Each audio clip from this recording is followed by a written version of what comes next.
it's Prentis here. I'm just doing a video. Today I'm doing it on the joyful mysteries of the Rosary.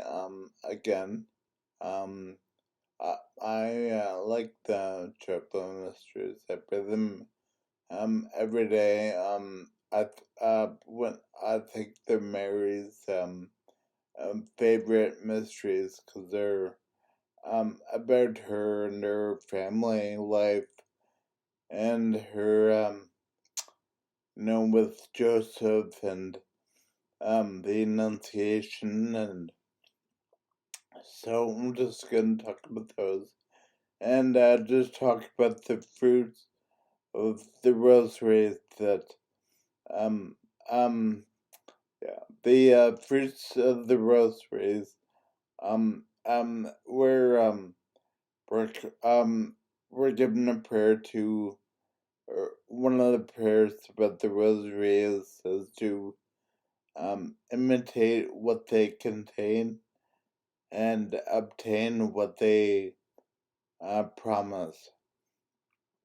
So the first ones about imitate what they contain are pretty straightforward, and but I just kind of uh, been thinking a lot about the mysteries, and I was like, what do we obtain?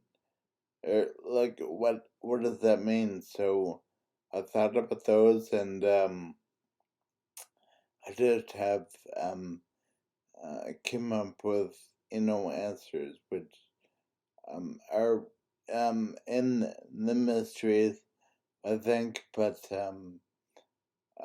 yeah. So I'll just give those to you as well. So the first mystery is about the Annunciation, and it's the first mystery without which there wouldn't be any Christianity at all. It's about the angel Gabriel coming to Mary to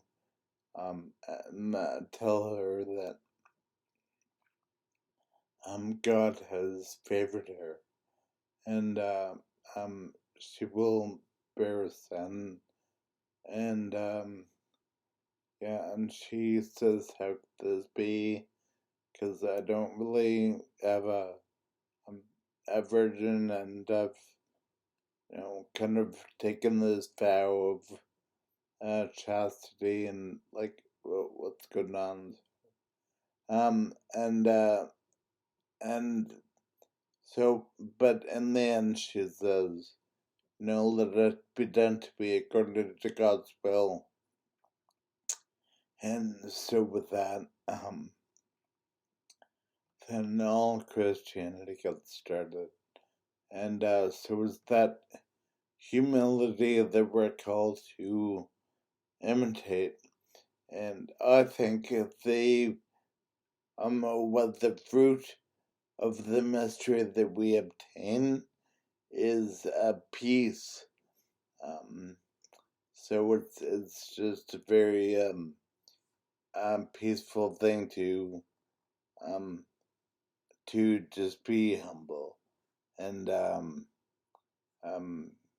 yeah, because there's no like one, like what's going on. So you're humble, and it's very peaceful. So, and then the second mystery is the visitation of Elizabeth, because Mary, and that is about charity to one's neighbor. That's what we're called to imitate, and I think the fruit of that mystery is purity. Um, because without purity, is there is no charity. Um, so it kind of goes first before charity, but I don't know. It's kind of what we obtain after a certain, I don't know. But I think the two of them are really, in lockstep. Because without purity, you can't really have charity. And yeah, um, with purity, you kind of get both. Um, and yeah, with charity, I guess you get purity too. I don't know, but they're very linked. So and you can see purity in that. In Mary's Magnificat, after she greets Elizabeth, she goes on a whole spiel. It lasts like, 3 not, it lasts 2 pages anyway. It's just about how, she's really talking a lot about, how great God is and how he's favored her and all generations will call me blessed. Anyway,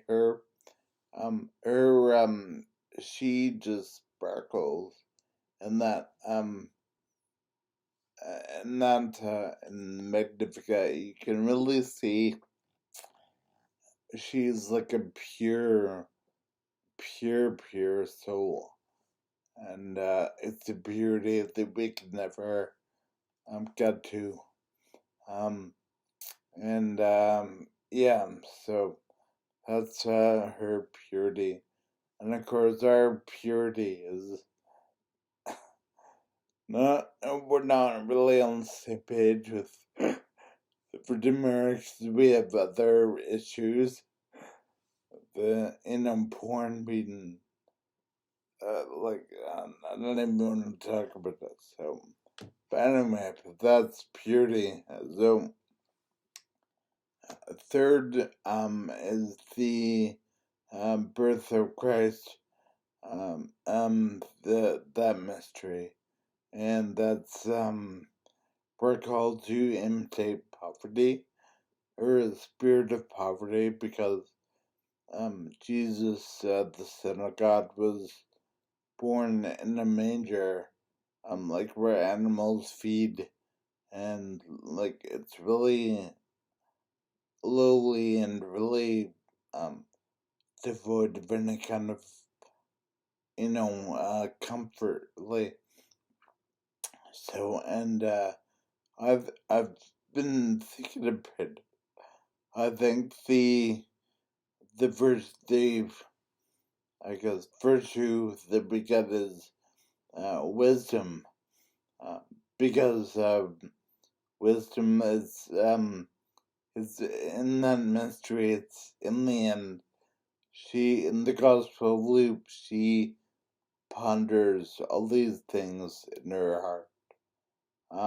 So you can really see that. Yeah, I think there's a link too between detaching yourself from the world and wisdom. And so I think those two things go together. And then the fourth mystery is the presentation of Jesus in the temple. And that is, the virtue is the we're called to imitate his obedience. And the fruit of mystery that we obtain, I think, is sorrow, because Mary's heart is pierced by sorrow, and that's what Saint Simeon says. So sorrow, these are the joyful mysteries. So this isn't a permanent sorrow. It's a temporary sorrow. Like there's some things in life which really get us down and stuff, but ultimately it's all about joy. So that comes next. So the fifth final mystery is for finding Jesus in the temple.